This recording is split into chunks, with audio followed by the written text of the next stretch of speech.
what would you like to say to the fans of Sister Sensia? Thank you.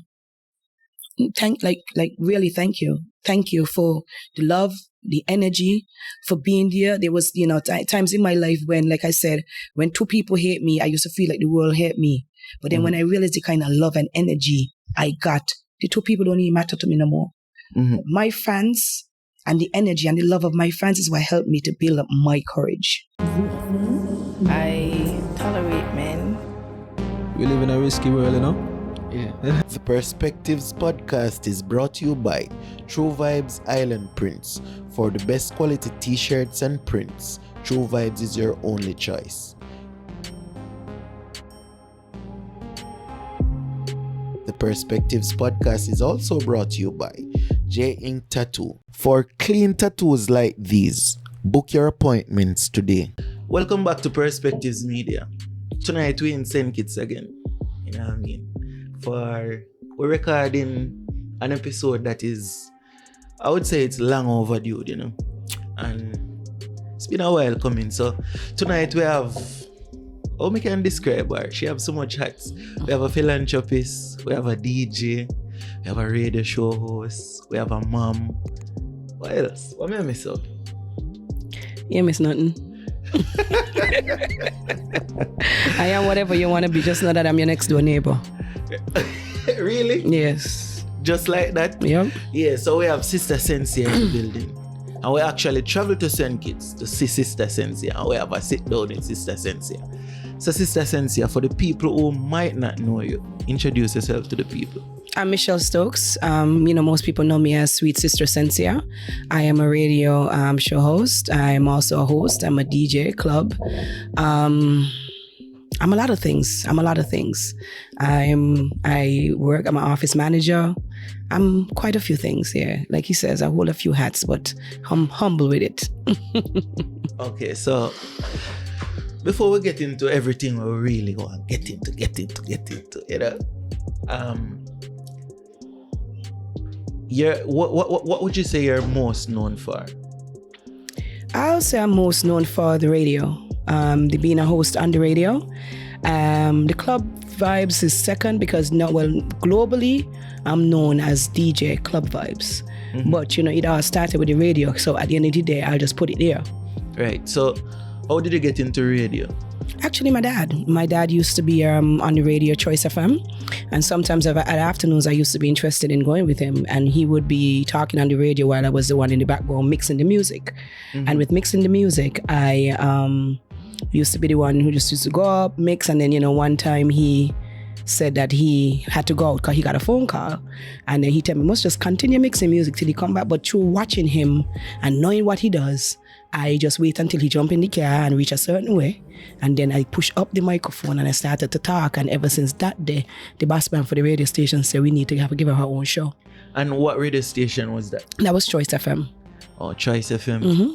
And from Choice FM, where did it lead to? I went to Sugar City Rock. At Choice FM closed down. Mm-hmm. And then from Sugar City Rock, working alongside Juni Liebert, who used to work at Sugar City Rock as well, he decided he was going to open his own radio station, and he wanted me to come with him, and I decided to go because of the community. We used to get along very good. And then I've been there for 12 years. Well, that's since the beginning of Freedom FM. Yeah. Right. And how has that journey been? This journey has been great, actually. I mean, we all get along. We actually get along like family. It's more of a family-based station than just come and work. We get along with each other. It's never, we have our little differences there, but because nobody's perfect, but we all put that aside and we do what we got to do too, because it's an all-star radio station. Right. So now the DJ side of you, you would have hinted to the fact that you were playing the music for your father. Mm-hmm. How did you get into music? I remember a few years ago, I think it more started with DJ Yardy, DJ Yadi used to be one of the biggest DJs in St. Kitts. To me, he still is. And he used to go play, and I used to follow him a lot because I had so much rating and respect for him. And then one day he said to me, you know, you're on the radio, bring your CD back. And I think it was down here by Uncle T's, so the back of Uncle T's, where I went on and I played a few tracks, and it was really good. He told me what steps to take, what to do. He gave me some pointers. And then from there, I took off. And then one time I was up at Golden Almond, and a few people from Antigua was there for an event, and they heard me. And then since then, I think I went Antigua like 4 years back to back after that. And then from Antigua, I started to travel to a lot of different places like Montserrat, St. Croix, St. Thomas, New York. I went to New York over 10 times. You went to New York as a DJ? A DJ. Yeah. Yeah. Tatoo, I've been to St. Lucia once. I've been to quite a few Caribbean islands. Wow. So your journey has been an amazing one, and I feel like sometimes people need to give people them credit or them flowers while they're alive. And from an outsider coming into St. Kitts Nevis and getting to know who is in the entertainment industry and their contributions is like, hats off to you, Sister Sensia, as a female in the business. So getting into the business of DJing now, what are some of the challenges you face being a female in the music industry in St. Kitts? I don't really face much challenges now because I'm already recognized the way I want to be recognized. So the challenges now is not really tough, but early up in it, I used to get this kind of little fight where as a woman is not supposed to be in this industry. Yeah. It's a field that according to them belong to men. And I just needed to stick on the radio, and there were some DJs, or not some, one or two, DJ manager who did not want to play on any event when I was on the event because they feel like a woman should not be on those type of events. It's just for men. And I used to tell the promoter, well, at the end of the day, if that's their choice, then you should go with them. I could always do another event for you, but the promoter and the people wanted me. So basically it was more of me getting the job than them. And, the promoter was like, why you so laid back? I said, because that's just who I am. Those things don't really bother me. It is what it is. If they don't want to play me, I can't force them. You understand? You're still the promoter. You have that choice to choose what you want. You check? So like I said, I will give you the opportunity to hire me again for another event if they're not involved because they don't want to play with me. But it turned out that the promoter more wanted me than them because of the attitude, how they handle certain things. So a lot of times I tell people all the time, attitude goes a long way.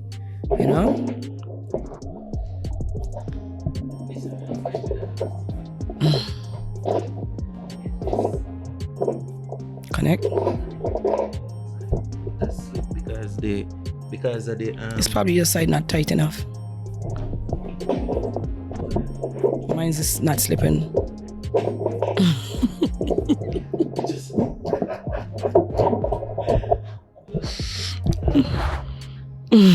Other than just people not wanting to work on shows, what are some of the other challenges? Because being a female, sometimes in business or the music business, female would say people would try to get into them pants to offer them opportunities, So you would say you face things like that? No. I have never faced anything like that. I guess because I'm strong-minded, strong-willed, and I don't stand for a lot of crap. I don't stand for shit.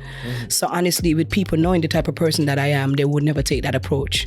Sometimes as a female, it would happen because people see the softness in you. They would see that, that advantage. But if you stand your ground from the get-go, they would know not to even step across your path to do something like that. Because at this mode, I don't play, and I will call you out. You understand? And nobody wanted me to call them out on that level. So they had more respect for me than anything else. So no. Yeah, and honestly, you're one of the most popular, arguably the most popular DJ in St. Kitts Nevis. Would you agree with a statement like that? Yeah, I agree. So you feel like you're the top DJ in St. Kitts No, I wouldn't Nevis? say I'm the top. I'll just say I'm good at what I do. So I would never try to say I'm the top, I'm better than anybody else, because I could never be better than anybody else. I am who I am, me. You know what I mean? I don't try to compete with anybody. I'm my own competition. You know what I mean? But my thing is that I can say I am good at what I do, and I love what I do. It's a passion. I don't just do music because I do music. You know, it's in this field, when you have a big ego or you try to act like you're on top of the world or you're better than people, to me, you don't really reach too far. And I don't believe in that. I just believe in being me, loving what I do. And like I say, it's a passion. I've been doing music, DJing on radio, for like 10 years without a salary, without getting paid. So now that it's finally paying off, it's because of my love for it. It wasn't about the money. A lot of people come into it because they think that they see it like it's a money-making thing and they could do this. No, it's not about the money. It's my passion. It's what I love. So DJing on the radio for 10 years without getting paid. How did you survive then? I actually used to work during the daytime. So the radio was just like an afternoon thing. I had joined on doing the other things at Sugar City Rock.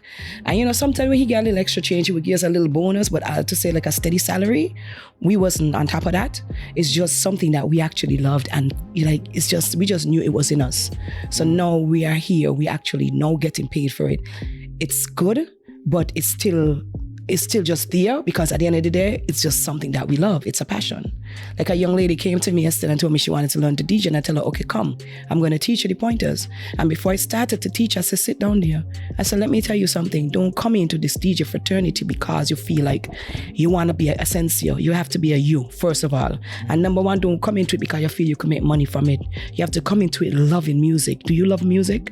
Right. You understand? Do you think this is something that you would take as a passion? Do you think that you'll be passionate about this? Because if not, don't come, because you're going to just embarrass yourself. Yeah, definitely. Other than that, no, what are some of the other advice you would give, in particular, young ladies coming into music in St. Kitts Nevis? Just be real about it. You know what I mean? Just be real about what you want to do. Don't just say, I want to do music because Sensia traveling here, Sensia doing this, Sensia doing that. It took a lot for me to do what I do. So it's a lot of patience, to be honest with you, where I'm at today, I didn't even expect it years ago. I was just expecting to just be a DJ and doing music and playing music because it's what I love.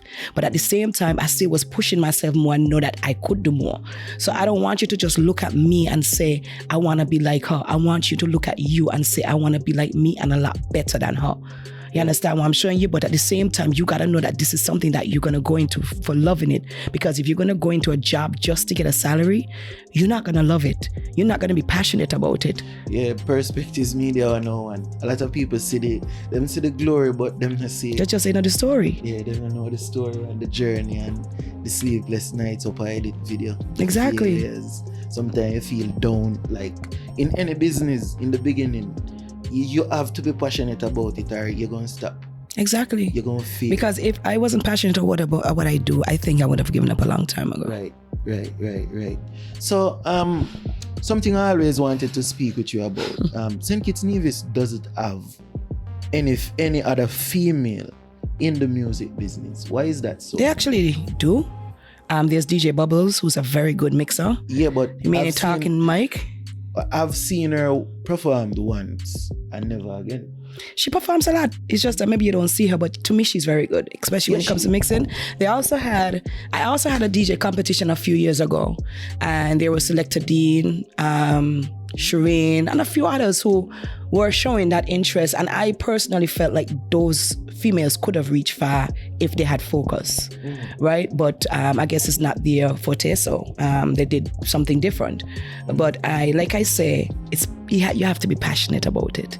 Right. You can't go into it for the fun. You have to be passionate about it. But there are other female DJs, I'm sure, well, not really here in the Caribbean. There is DJ Bubbles, like I say, and I rate her. I personally rate her highly. Yeah, she's talented, but she doesn't speak on the mic. No, she don't speak on the mic.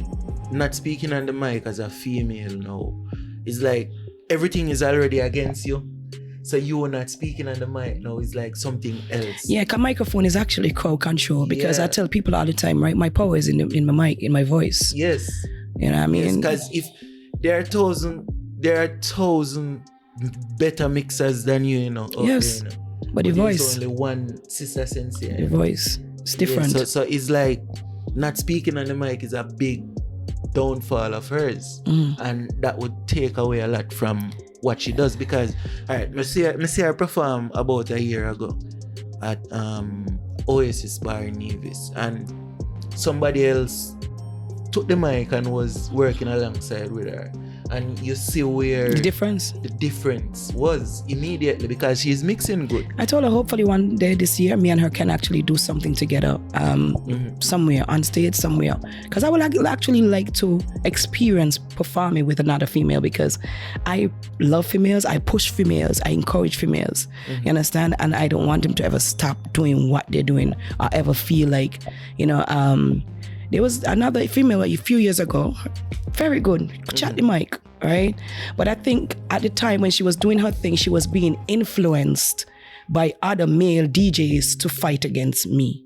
So when she came out, instead of concentrating on her craft and doing her craft, they had her saying certain things to say, Sensia, That don't make no sense. fighting against you. And, so the energy that came out at the beginning wasn't positive, and it wasn't her.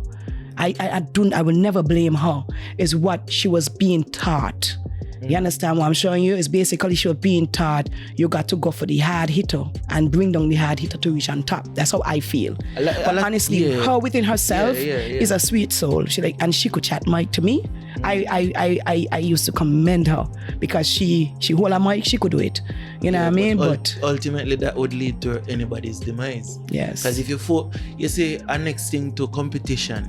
Competition is a thing where you have to focus on bettering yourself, and not trying to be somebody else, or even trying to be better than somebody else.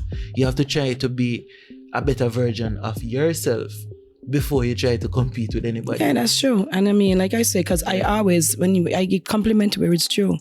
And like I say, when I saw her did her thing, I was so very proud of her, like, okay, somebody else in this thing, let's do this. Another female, because it's too much males.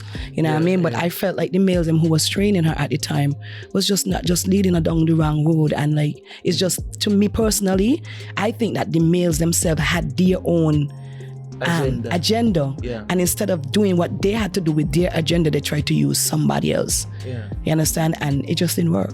Just didn't work. Because me within myself knowing that these things ain't to me and I had time to answer you, I got time to focus on something else. So it wasn't gonna happen. So maybe the males then was expecting me to respond. And you didn't respond. You didn't give her any kind of energy. No. So ultimately that just she would just beat her away then. No, but she's, like I said, she's a woman I think can actually do this with a microphone, honestly, because she got speech. Yeah.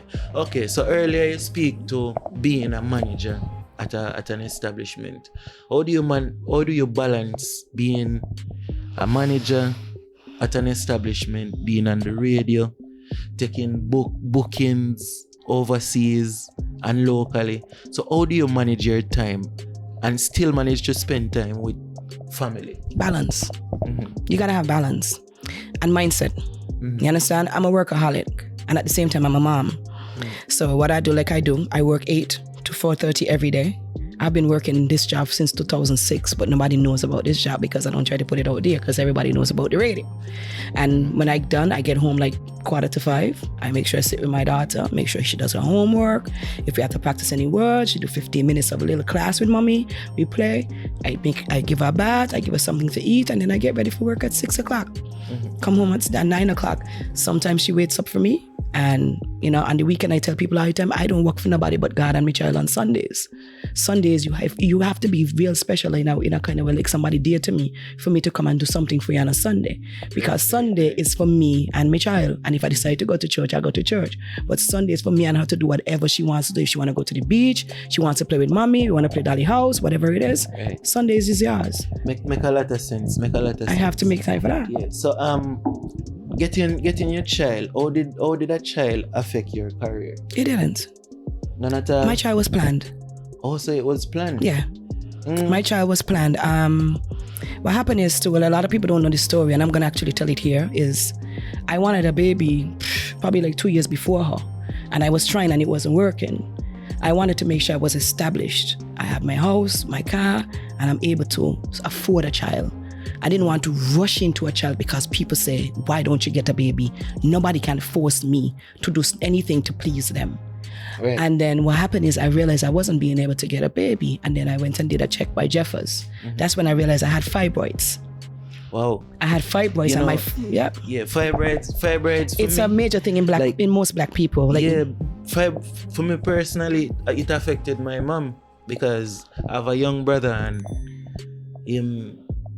during her pregnancy, she had fibroids and they were on one side of her womb. That caused her appendix to actually nearly pop inside of her. So she had to have emergency surgery. Yeah, fibroids is it's mostly now in 90% of black people, right? And my fibroids container was big like this. Wow. Like it was huge. It was like big like golf balls. And what happened is when we realized we had the fibroids was covering my ovaries. So it was not allowing anything to pass through or come out because it was blocked. Yeah. So I had to remove my fibroids in 2015. I couldn't have sex for 6 months. So and that it led into basically 2016. In 2016, November is when I got pregnant. After I went and removed my fibroids, everything was fine. Then I went to do a check with Haj. Everything was clear, ovaries clean, everything good. And then I just checked my ovulation dates and decided I wanted to have my baby close to my birthday. So we worked on it because I knew everything was good now and we could have her. We worked on it for November. And by November, I had my child 4 days before my birthday. Wow. So what she's actually a planned baby. Wow, what a story. That's you see, and a lot of people out there struggle to have children and them probably don't have the means. They don't know. But then again, some of them don't know. Some of them don't have the means to even check it out because like the situation sometimes I live hand to mouth. I always encourage my females, you feel like they're having that issue to check. There was one extra female I could tell you about that she didn't know she wanted a baby for so much years, and then she came to me and she asked me, all the time people used to think that Michelle can't have a baby, right? Yeah. And actually, she's not my first child. I actually lost a child a few years ago. Wow. About 8 years before her, I lost a child. Wow. Right? But I tell women all the time is check yourself. And there was one female who called me, wanted the help. And I said, listen, go take a check. Something seems to be wrong, go take a check. And it's she had fibroids too. Wow. And I think she just actually got her baby about 2 months ago. She lives in the States and she kept thanking me because she never thought of doing that before I told her to do that. Wow. So it's a lot of women, it's in a lot of black women, but they don't know. Right. So getting your child, wasn't it like difficult at all to adapt to that because you would have had a set amount of things doing because you're always a busy woman. You have your work, you're up on the radio. So how getting a child affected it didn't affect me professionally? It didn't affect me. None at all? I have a strong backbone. I have a very strong backbone. My mom is like me. She is the strongest. I'm not strong, that's strong. And my mom has been my ins and my outs, and I have my cousin Tasha on there who used to jump in because when I was pregnant, they used to, scold me, talk to me. Don't worry, we got you. This is how we're going to plan it out. We know you got your life. Don't think that it's going to slow you down. So I got the encouraging words even before the actions. Yeah. And then the actions did come. So in terms of me taking away myself or anything taken away from me, now, once the time I was good and I was good to go, my child sucked titty for like 2 months. And then after that, I guess she knew. Even when I was pregnant, big with child, it's like my child telling me, Mommy, go on stage. That's when I went on stage at Inception with my child almost 7 months. Wow. I actually went on stage. It's like a home in my bed and I'm watching the snaps and it's like my child saying, Mommy, this is what you love. Go ahead. And I get up, bed, went over there. By the time I went over there, I reached by them girls with my big belly dancing. And then I reached right on top stage with Sparry. Yeah. With my big belly. Wow. Because you love food. It's like you can't keep it from it too long. Yeah. So after 3 months, I was back on the road again. Back onto me juggling, back on me hustling. Okay, so keeping in the vein of family now, we talk a lot of relationship on the Perspectives podcast, right? So you mentioned your child, and a conversation I always wanted to have with somebody is why don't relationships work after a child gets involved? Because you would have mentioned that you actually planned to have your child. So why didn't the relationship work personally, and why do you think in general relationships don't work after a child gets involved? I'm not sure. I would say sometimes after a child gets involved with, but I don't even know how to answer that because people have different paths and different mindsets. And after my child was born, there was so much more that I wanted to do and do with her and for her. And it's like my main focus was on her. So, I don't even really know how to answer that in terms of other people, but I just think that, with me and my child father, we just had different paths and we just decided to path our own way, but get along with it. So, yes. Boy, the answer is kind of vague, I don't really like the answer there. Okay. I don't really like the answer there. You just decide to go up on another part. So me and you sit down and we plan a child, right? We decide we're going to have a child even 4 days before my birthday. And then all of a sudden we just dip on a different part. Well, we was together 3 years after she was born. So we had a lot of time to do stuff together. 3 years is no time. That's true, but at the end of the day we decided to go different paths and I ain't said nothing else towards it. So don't even come. Well, I said, say, yeah, move like a politician, man. Politically correct tonight, man. So you're not giving them up on that one. Nope. So you just, and in deciding to go and, all right, getting back serious now. In deciding to go your separate ways now. How do you find co-parenting? Great. We get along great. Like, I drop her to school every day. He picks up every day. If I call and say, hey, take lunch today, he doesn't hesitate. If I say, hey, I don't care how late you play tonight, pick up a child in the morning, he doesn't hesitate. When it comes to his daughter, if but now maybe he jumps. Yeah. And we get along on levels of respect in each other. And we are very, very good friends. Very good friends. So at the end of the day, co-parent is amazing. Right. And all right, some of the time when relationships don't work out, you would find that women tend to use the children as a weapon to get back at the man. What would you say to some females like that? Love your child. Love your child enough to know that you're hurting your child. You understand? And not you are the man, you're hurting your child. Because the children are seeing everything what's going on. And at the end of the day, when you get a child, it's not about you anymore. It's not about your feelings anymore. It's about that child. And that's what a lot of parents do. They put their feelings in front of the child's feeling and not realizing what they're doing to their own children. Because this is what your child is going to grow up seeing. You understand? And this is the image that you want to portray to them to go into. I'm the type of woman who likes to know that I'm teaching my child morals. You understand? Understanding and knowing what love is all about. If my child father come right there right now, she can start to scream and run and grab her shoes. You understand what I'm showing you? And I love that. I love the fact that she loves to be around her child. If me and he just had a simple argument today or tomorrow because nobody's perfect, and he called me and he said, get his child ready, he come in, I said, okay. You know what I mean? I said, could see that he coming for you. Because at the end of the day, my child should not get in between what me and you have in differences. It's your child. Repeat that one then. Repeat that one. No, for real. No, not my child. For those in the back. Repeat that one. My child should not get in between the difference between me and you. It has nothing to do with their child. That is like you're getting your child in grown-up business. You understand? Allow the child to go because a child needs both parents to love. You understand? A child needs both parents to grow. You know what I'm saying? Sometimes I would do her homework today and then she father and say, okay, I pick her up and I don't do she homework. I just feel so good because I don't have to come home and do her homework. So he actually takes that opportunity to do it. I could never put my child in the middle of what differences me and her father have. That would be selfish of me. Very selfish. That would be very, very selfish of you, isn't it? So, other than you and him now, the dynamic between you and him, what happened to when another female gets involved?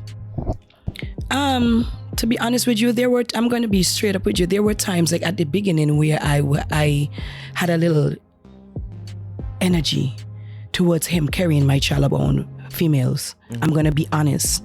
I didn't like certain things. I don't know if because I still had a little jealousy inside of me, and I'm being honest about it because I really did love him.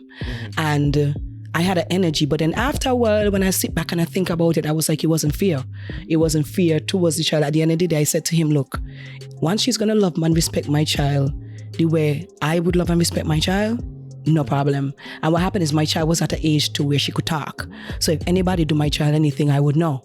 You understand? And my child used to say, Mommy, I like this person, she nice. I'm like, okay, she treats you nice, okay, good. You know what I mean? And then, because even he have another child, and I've built a relationship with his child mother for the sake of his other child. Wow. You understand? And then you need a round of applause for that one. No, I decided because I said, I spoke to her woman to woman, and I said, look, we both have a child for the same man. We cannot be bickering back and forth because my daughter loves your child and your child loves my daughter. They have to grow up together. They have to know each other. They're siblings. And if we're going to be back and forth about it, it's not going to happen for our children. We got to put them first. So, sometimes, the children will go together. They will, even, she come here, whatever. At the end of the day, I'm going to love your child like how I would love my child in the same way. If my child comes around you, I would like you to love my child like you love yours. And we have been doing a very good job at it. Yeah, that's some big woman thing, because my mother come St. Kitts Nevis when started traveling to Nevis when I was like 9 years old. Yeah, I think so. I was 9 or 10. And I would have been around my stepmother in Jamaica. I had the stepmother from my father had this woman, and this woman treated me no less than how she treated her child. Is it? So it's like when I hear people with them story, that foreign to me, because I had a wonderful stepmother growing up. Yeah. And my mother never tried to say, oh, you can't come for your child this time. Yeah. You can't see your son because of so and so. Yeah, and then the thing about it is I love children too. I love children very, very, very much. Very much. I think that's why God only blessed me with one. I love children too much. Right. So at the end of the day, if your child comes around me, you gotta tell yourself that I'm going to protect and look after your child like nobody else. Because number one, I want your child to be able to go to you, and when your child sees me, she's happy to come to me because she knows the love she gets when he gets when they come around me. That's just me. Right. So it's always love from Always Sister love. Sensia. Always. So speaking of love now, what about relationship? When you see you back in a more relationship, Sensia, when you see in a more public, like people want to know, Sensia, are you in a relationship? I am actually in a relationship. I'm actually building a very, very, very strong relationship right now. So sometime soon we can look out for the big reveal. Of what? Like, this is Sensia's Sensia, you know? No, my relationship I'm building stronger with is with my daughter. No, but that's just let me come over your face, stress me out, Sensia. But you asked me a question, I'm telling you the truth. So what when you want a little servicing? See, I try to tell me, say, you know, me kinda understand. Because them say baby fathers never stop. No, we never reached that level. Since we broke up, and I'm being honest, we never got on that level. It's all about respect. Yes, so Sensia. I just got out of a relationship, honestly. I was in a relationship, but I got out recently because of the paths, the different paths of, how must I put it? The paths of love, it's different mindsets. And the way you might want to do your thing and the way I might want to do a thing is just not connecting on a certain level. So the best thing for us to do is go our own separate ways. So why we never meet that fella? Like, why we never see that fella public? Why did you hide him? No, I hide nobody. It was a sneaky link. No, I actually did say it one time, and it was like a big thing. People took it, sending it wrong, like it's a big joke, and and that is why some things I like to keep on the low, because it's like the simplest thing you might say or do, people take it and make it what it's not. Right. So sometimes the best thing to do is just keep people out your business, because you have people who would love you. You might have 5 people that hate you and 1,000 people love you, and because the 5 hate you, you feel like the world is against you. Yeah. You understand what I'm showing you? You know that speaks volume, because a lot of time people tend to focus on the negative. Yeah. Like they don't ever see what they don't focus on any good you do. But let you do one bad, you will see it just fly around like nobody business. So that's why you see sometimes the best thing to do is just keep people out your business, cause. So going forward, you would never reveal who you're dating again? No, people probably reveal it for me. I don't have to reveal anything. I have no revealing to do. We're talking. I'm sure somebody might see us out. Somebody might be out there and take a picture, because that's just how the paparazzis are. Right. You understand what I'm saying? But that's judgment, because at the end of the day, you don't know still. But other than that, right now, to be honest with you, to say reveal anything or put anything out there personally, no. Right. So how about dating in the industry of music in St. Kitts Nevis. Would you be open to that? Explain that. Break it down. Like dating somebody in the music industry. Yeah, dating a musician, a DJ. You know what I mean? Are you against dating within the music industry? No, I'm not against anything because anything is possible and anything can happen. People can't choose feelings when it comes to feeling somebody. You could probably be talking to somebody for so much years, you guys getting along friends, and then one day you guys just connect and you just out of the ordinary, you start feeling this person, thinking about this person more, wanting to talk to this person more. The friendship level just goes up, you know what I mean? So at the end of the day, it's up to you to take that path knowing what this person is about. You know what I mean? Because, dating somebody in the music industry is not easy. Yeah. It comes with a lot. Yeah. You understand? Because especially when you're dating somebody who's popular, it could come with jealousy. It comes with fan base. It comes with a lot. So you gotta be prepared to deal with it if you fall. But if it's there because people cannot control feelings. So you're a very vocal person when it comes down to defending females.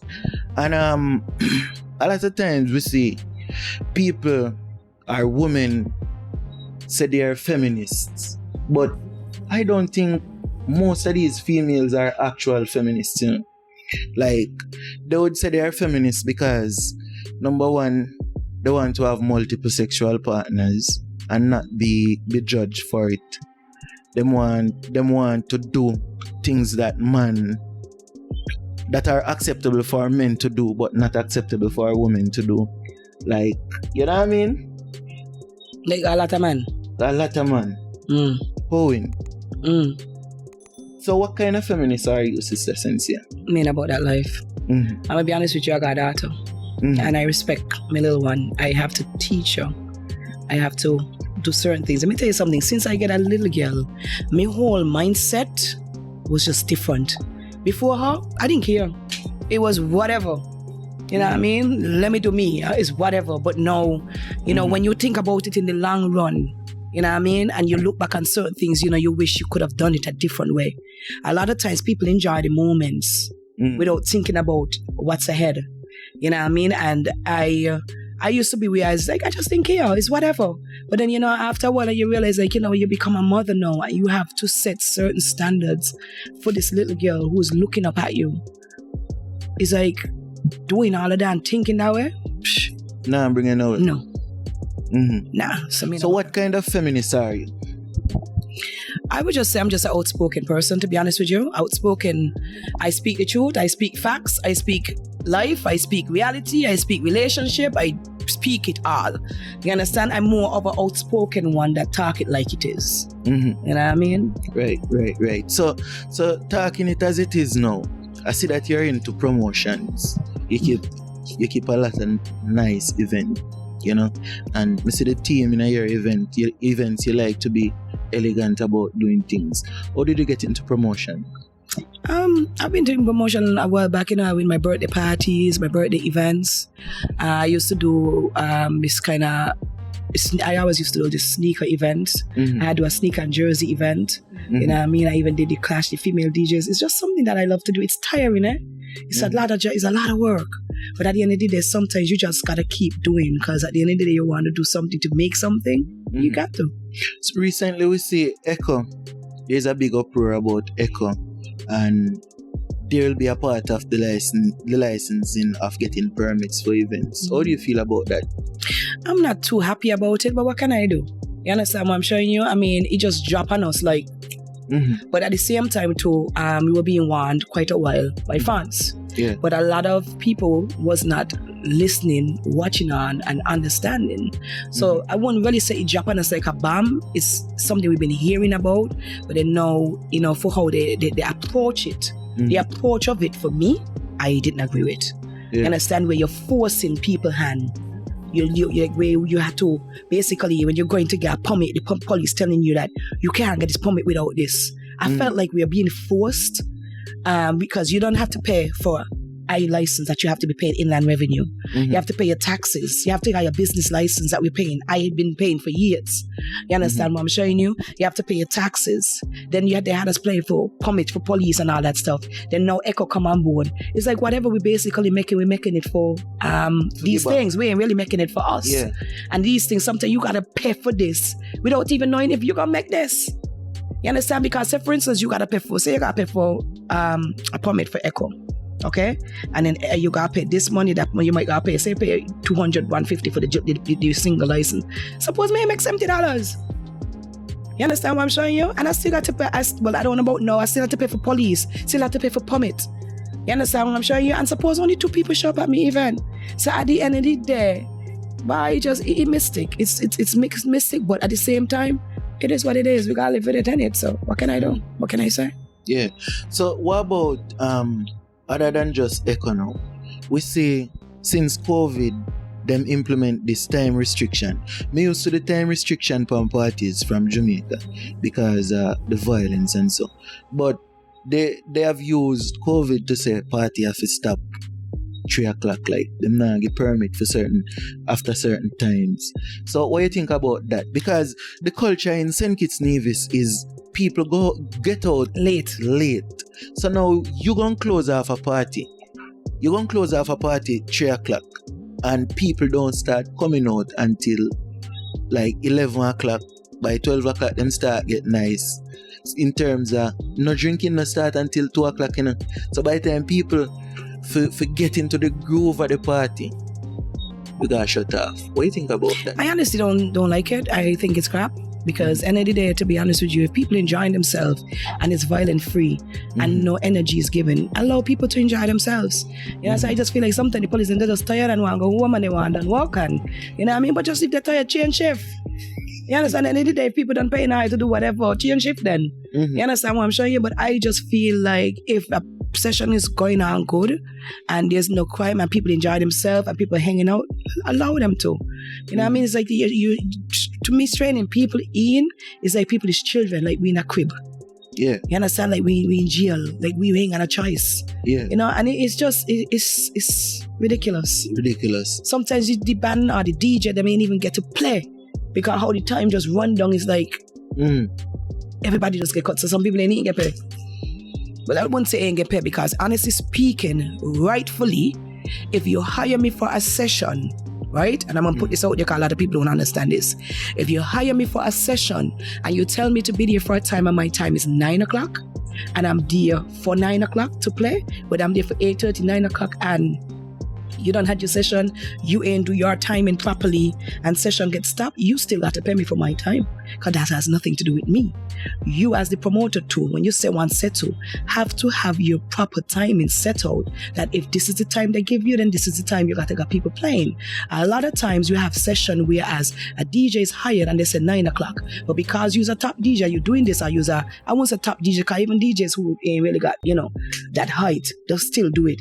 Rolling in a dance, you got to play for 9 o'clock. You're going to roll in a dance 9:10. Yeah. You understand? That you set back the time of the promoter. You're rolling 9:10 and take 30 minutes for setup. Thank you. And that they're rolling the time, messing up the promoter, and then the promoter now has to have an individual that deals with proper time. And listen, if your time is 9 and you ain't sharp for 9, you understand, unless you got a proper excuse, because you can have a good excuse. Maybe you had a family emergency, you got a situation. Some people just roll in and they don't even say no. They don't even give a reason why they roll in. Because like basically with me, when I got my session, I'll make girls them to move. I just say, Kida, you take care of Kida. Kida does just say, hey, if you ain't come for this time here, that's it, your time gone. You ain't getting a pay. Next person. And this is how we go. I hire you for this time. This is your time, 9 o'clock. You're supposed to be there at least 15 minutes to an hour, a half hour before your time.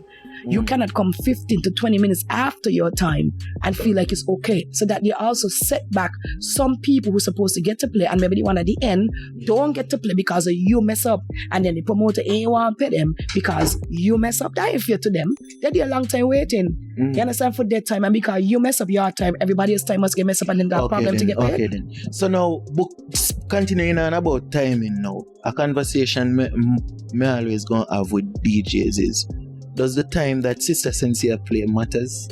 With me? Yeah, no. on an event. No. Me don't want to start party and all. To be honest with you. But don't you think that shortchange the audience? And to explain what I mean by shortchange the audience, if I'm coming out to see Sister Sensia now, and me show up at a party, Sister Sensia don't play. Whose fault is that? No, tell me. No, answer the question. No, but no, wait. No. Remember, I know you're performing. I understand. You're performing Who for fault the is fans. that? No, but at the end of the day, you're not performing for promoters, you know. You're right. You're performing for the fans. You're right. So maybe in your contract, you need to have it that, okay, the best time for me to play is such and such. No. If a promoter starts a session at 8 o'clock and you come into party to hear a particular DJ, it's up to you when you want to come. You understand? If you come 12 o'clock and you ain't hear your DJ, you cannot blame anybody but yourself. You understand? Because maybe you could reach out to your DJ and find out what time she's playing. Other than that, you just show up because the party starts 9, 8. Let me go enjoy myself from early and get me money. What? People like to show up to parties too late. You have a point, but you don't have the whole sentence. Okay. You have a point, but not the whole sentence. You hear me? I say no. The culture of St. Kitts Nevis, we living in reality. The culture of St. Kitts Nevis, the sweetness at the party, no start at 9 o'clock. So you can tell me, we could make it start 9 o'clock if you come on time. No, then serious. I understand what you're saying. Like, you know, a certain time, you expect the DJ to be a certain time, but at the same time, too, you have also a lot. Say, for instance, we got 5 primetime DJs that people love and want to hear. All 5 primetime DJs cannot play when you decide to come. More than 10 minutes of prime time. 10 minutes of prime time. 10 minutes ain't enough. If it come down to it, rather 10 minutes of prime time than 0 minutes of prime. Well, then that's up to the promoter because that's who's paying us. Yeah, but I feel like something that's happening now is the prominence of these big DJs. Yourself, I feel like guilty of it. Y'all take 5-6 booking for the same night. So now you're gonna show up at that one, and warm that one, Then you go to the next one, then the next one. But you're shortchanging the fans. Not necessarily. What would you say to somebody with that opinion? Not necessarily. At the end of the day, I will let you know straight up, listen, if you call me to book me, right? I'm going to say, listen, I'm playing for this event and this is the time they want me to play. Do you still want me? Because would have to work around that timing. So I let you know in advance, okay? You can say no. Again, Sensia, you're speaking from a promoter's perspective. Okay, and here we're going to know. What I'm saying is for the fans. The fans that doesn't work. Who fans know will then reach out to you and find out where are you first, because I get it all the time. Where are you first? Where are you going to end up? And I let them know. It's for the fans to decide. No, but what about when you come on Nevis first? And then now, may I come out to come see Sister Sensia? When I look, Sister Sensia don't play and gone because she have engagements in St. Kitts. And I live St. Kitts and I gotta catch the boat before it's too late. I just asked. My back's for them. My hurt. But mostly, to be honest with you, when it comes to like Nevis sessions, I try not to double book. Alright. I honestly try not to double book because I think that only happened maybe twice in the year of 2022 where I double book because the person had me first. Okay, I want if you book me for the person here St. Kitts hadn't booked me first. So whoever books me first is who have first preference. Okay. So if you book me today and you want me for a certain date and that person over there booked me tomorrow and they want me for the same date, I'm going to let them know this person booked me and they have first preference. Let me find out from them what time they want me before I can tell you yes. Then when you tell me what time you want me, I would then go to the promoter and say, listen, this is what it is. Do you still want me? I give them that choice. I don't force it on them. Okay? Nevis now, what I usually do, I don't try to double book with Nevis because as you said, most of the times it's prime times, right? So I try to give Nevis that energy because of the fact that they don't get us too often. Right. You understand? And we don't be over there too often. So I try to give that energy to Nevis when I do come over there. So you won't find me really double booking too much if I have a Nevis date. Unless the promoter here booked me already for that date. Right. Continuing on about music now, because we have a lot to talk about in the music, playlist DJ? Are you a playlist No. DJ? So if no, you're not a playlist DJ. So if me come listen Sensia play this week, next week another same thing. No, I'm not a playlist DJ. I don't believe in playlists. I have my playlist, to be honest with you. I don't try to build a playlist as this is for tonight. You know why? Because you don't know what tonight is gonna be. Yeah. I just organize my music in a type of way. Like, for instance, one time I had big people party and they say, 90s music. That was easy for me because I have my 90s folders, them sorted out in a way. My soca in 90s, my R&B in 90s, my reggae in 90s, because my folders them is very organized. Right. But I pull and play. You understand? Right. Because I told somebody, we had a debate because one of the DJs then was arguing that he had already set up a playlist for this event. But I said, but you're a DJ. He said, what are you saying? You know, I done set up my playlist for this event. I said, but you're a DJ. Yeah. He asked me why I mean like that. I said, as a DJ, you're supposed to know that if you go to a session, right, the energy could change. You might go to the session named Hot Girls Bling. And when you're going to the Hot Girls Bling, there's a lot of older folks in there. You understand? Like, for instance, I tell you, for example, one time I went to St. Martin for a female clash down. Wasn't that clash? It was a clash down, whereas, you know, a bunch of females performing. We had females from Anguilla, females from Antigua, Jamaica, Guyana. I think it's going to speak a different language, a country that speak a different French. French. She's supposed to spoke French. Maybe a St. Martin. No. Something like anyway. Guadeloupe. Yeah, Guadeloupe. And St. Martin, right? So while we were there, I was the only one with a city bag. Everybody done turn over to laptop. I was a city. I used to play records first, then I went to city, and then it come to laptop. I was a city bag DJ at the time. Still, I had not turned over to laptop because I had to try to upload all my music and set them how I had them from my city. And when I went down there, they had all of us to the back, and I was like, I don't want to stay behind here. You know what I mean? And they're telling me, no, they want to protect us. I said, no, you ain't going to protect me. And I went out by the bar, and I went to drink, and I went to lime, and I went to mingle. And everybody else stayed to the back.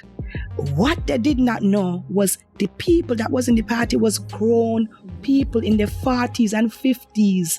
A few young people, but most older people. You understand? So because they seen a few images in the front, they thought, okay, I'm going to lock it down because a lot of young people in here. So they started to beat out a lot of new tunes, a lot of this, a lot of that. You know what I mean? And I'm just watching them, like, you know. And I went to my city bag and I pulled out one city. Just one. Right? And I just started to beat some Marvin Gaye, some Luther Vandross, some Barry Salmon. You want to see the players start to really like, it's because I read the crowd. Yeah. You understand? If you go to a party and you don't read the crowd, you have a problem. And like I say, if I got to play, I like to go to a session whereas if you know you hire me and I on the session, you playing 9 o'clock, I want to come 8. Because I want to listen to what you're playing. Before I jump on and play, because me want to sound like you just sound like how you sound. If I come, like a DJ come like maybe 2 hours ago and they might have played a 1-2 song, that's fine, because that's about 2-3 hours ago. But if you just come off and you just play this segment of songs, I can't come on and play what you just play. Right. You understand? So I just pull and play and just change up my whole playlist. You understand? But other than that, to say bill for a night, no. I read crowd. When I feel what the crowd is about, I know exactly what I need to play. Right. So getting even deeper into the music thing now. Clashes. Were you ever involved in clashes? One. Me and Sugar Bowl, and it got bloody, and I tell myself I'll never ever do it again. Because the fans them take it a little bit too deeper than us. Me and Sugar Bowl is very good friends, and what happened is he play a song, he make a talk, he buys him start to go bad. Then I play a song, my people start to go bad, fans put up on one another, big fight start, head bust, war, everybody running, scrabbling. It's not something I'll ever do again. To be honest with you, I even promised my mom, if I'm gonna continue this, she don't want me to be involved in that, so I decided not. So see where it can healthy competition can occur, because clashing is a huge part of dancehall culture. That's good for clashing. That's good for the culture, and that's good for whoever think it is for, but not me. So you're not open for no kind of clashes? No. It could clashes could be good and it could be dangerous. Yeah. You understand? So I actually rather avoid the danger part. Right. Prevention is sometimes better than cure. Right. So to the positives now. We see that you do a lot of, what do you call it now? Charity work. Even throughout the pandemic, we see you constantly giving back to the community. Sometimes you even have the back to school programs where you give back to the community. How did you get into those type of stuff? My heart. I must put this in my heart. That's just who I am. Mm-hmm. I'm just that type of person that likes to help, who likes to look out for people, and it's what my mother taught me to do and to be. So it's like the back to school is something I do like almost every Saturday. I just did a Christmas gone. I went to a few old people, homes, who won't really have it, who was really down, and gave them bags and bags of food and different things for them to eat. There's one person in particular I was so sad about that I actually gave them money that I had on top of me because of my heart. It's just things that I actually enjoy giving back. I'm not that type of DJ person that just acts, that collects and don't give back. And a lot of times you see people do these type of things for the camera. You know what I mean? So they might give back and them go with a camera. They might try to capture everything. And you would find that somebody in those situations, them just a look help. You know what I mean? And when you come with your camera now, sometimes you damage them more than you help them. Truth and fact. Is what I say. So I have to commend you on those type of work you have been doing. You know what I mean? Because there are a lot of people who are less fortunate. That is true. And like I said, some of them, some of them, you will see on camera and some you won't. You understand? Some you would see on camera because they don't mind. And at the same time, it's also encouraging other people that this is what is being done. You can do this too. You understand what I'm saying? So sometimes people have to see these things to know that it's okay to help people. Some people just forget to help people and forget that there's people in need. Like for instance, like I say, in the Christmas time, people might have seen me do it with one person, but I actually went out and gave 15 bags to 15 older people who don't help you. Actually have 2 more in the Jeep right now to go give two person that I have in mind that I haven't even taken to yet. You understand? And those things you won't see. You feel me? And sometimes I will pack up my daughter's stuff, like stuff that's too small and stuff like that, and pack them together. I pack them like one time I packed 3 different bags, like big bags of stuff, and took them to parents who need them more for their children that I won't even show or say. Sometimes I would just post up and say, hey, I got this crib. Who want it? First come, first serve. Go with it. You need to say nothing. You need to ask a question. Just go with it. Yeah. You understand? That's the type of things I do. Wow.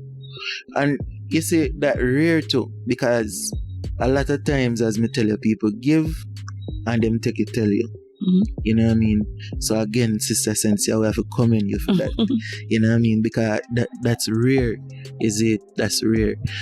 Something what me see you address recently. Older men troubling younger women.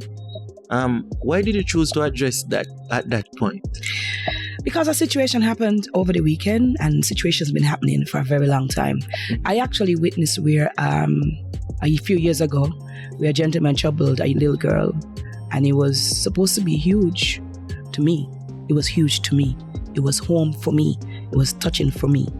And what the mother did, I was not impressed with, whereas she was paid to hush. But me ain't gonna get into that because, like I said, it's years ago. And ever since that, it has left a kind of stain and damage in my heart to see that these is the kind of levels some parents will take it on. You know what I mean? Like, whereas, your daughter is getting troubled and you gain this money and you're glad for the money to hush. And what happened recently is that a lady called me and was talking to me, and she told me that she saw this bus man go with a little 12-year-old girl in the bus. And I'm like, why you didn't call the mother? You know what I mean? She ain't even taking on the bus plate number, nothing. You know what I mean? She said she's scared because the mother always abusing, and she ain't want the mother abuse her and tell her nothing. So I said, but this is a little girl he's taking advantage of. You check? And then, there was another situation again where this lady trusted this gentleman with her daughters.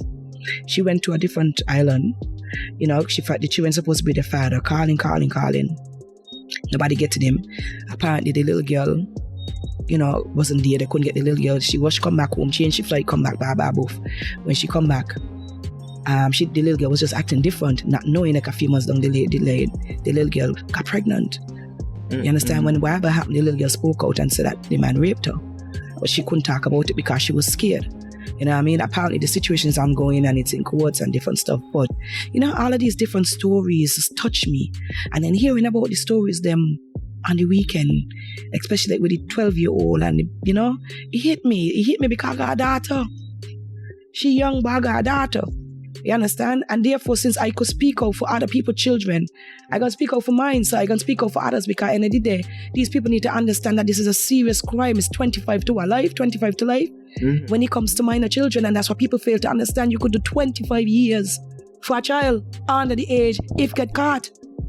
Boy, but some of the time, some of these people are sheltered, and some of these parents give them pitney too. Yeah, and I'm not denying it. And then, you know, somebody was saying, oh, we need to talk to some of the young girls, them, because the young girls, them doing this and troubling us. At the end of the day, you hear what you call them? Young girls, intimidated by men. You understand? Most men will tell them, I will give you this and I will give you that. And sometimes this is not what they're getting at home. And because they're not getting it at home, they're glad to go out and look it. And you're offering it to them freely. So with offering them to be there freely, their mind's young. So they think it's an opportunity to get their hair done, their weave done. They would just leave them alone and don't give them that kind of blight, that kind of impression, that kind of lines. Leave them alone. And when they come at you, it's a girl gonna be a child, embarrass them. They ain't gonna want to try it with nobody else because these men keep embarrassing them and telling them there's children. So if you think they're gonna keep going, if they keep getting embarrassed all the time by the real big men them? Exactly. So a lot of them is being intimidated by the men them with their money. But they need to understand that they could get a serious jail, but some of them don't take it in. And everything what they got, they bling the money, they care, they bust the house, they could lose. That's true. Could lose them freedom. Continuing on the serious note now, another serious issue in St. Kitts Nevis that has been made even more obvious by the pandemic that just happened is domestic violence. Domestic violence is a serious thing around here. I've spoken about it before. We see late down in last year where somebody even lost their life because of that. You know what I mean? What would you say to people that are facing domestic, who are actually in domestically violent situations to this day? Because a lot of it's still happening even after the pandemic. To this day, people are being abused. Honestly, there's so much reason why women and men are in these situations, and I could give you a breakdown of a lot of them, but we don't have enough time. A lot of women are in this domestic relationship because they feel like they don't have anywhere else to go. Right. A lot of women are in domestic relationship because they claim they love him. But my question to those women is, how much do you love you? You understand? Because you could love him, but how much do you love you?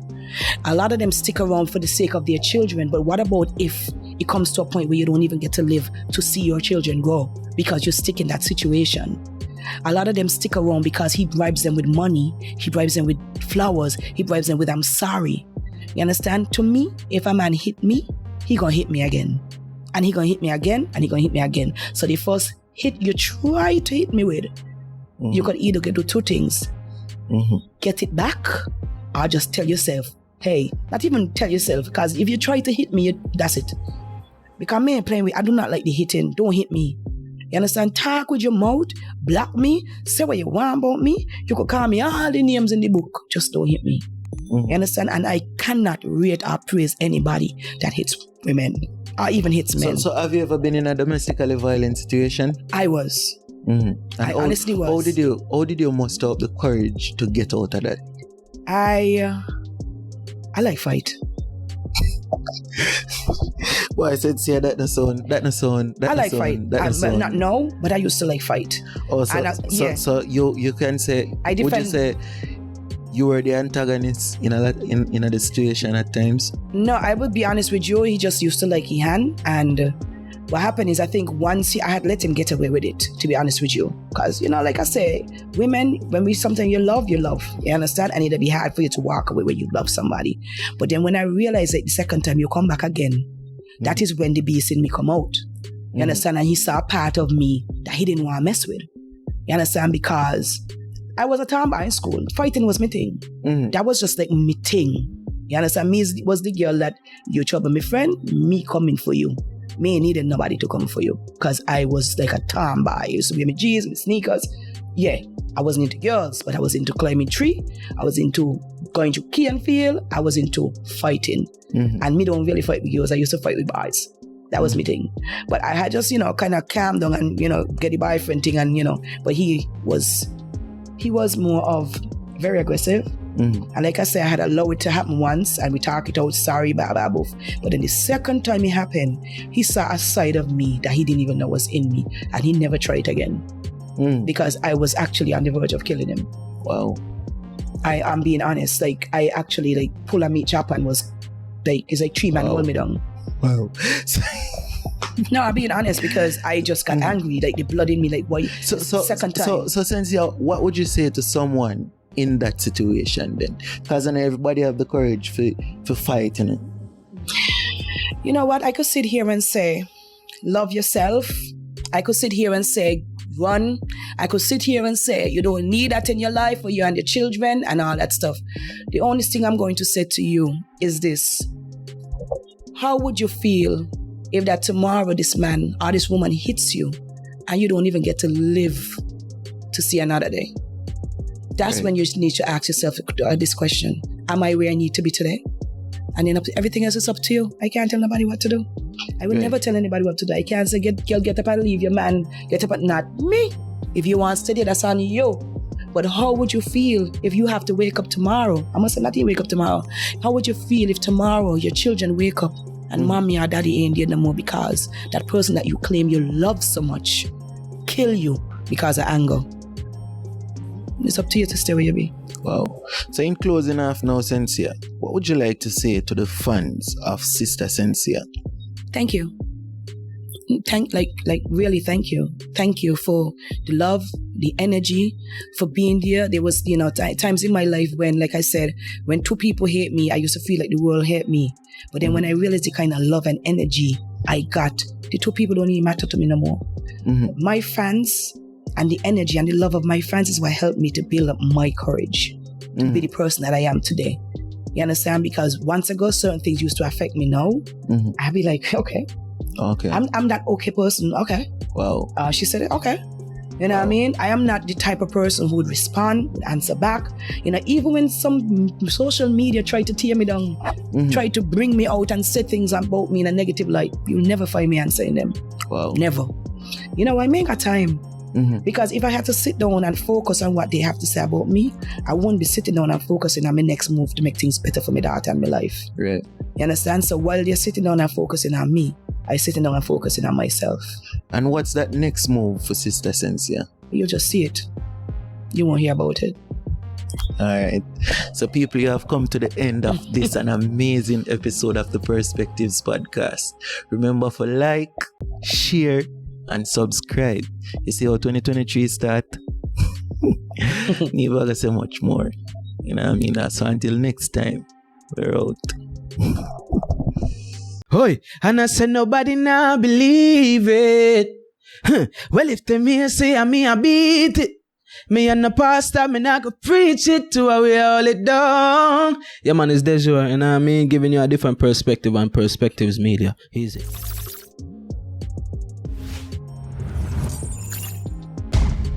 Perspectives Media.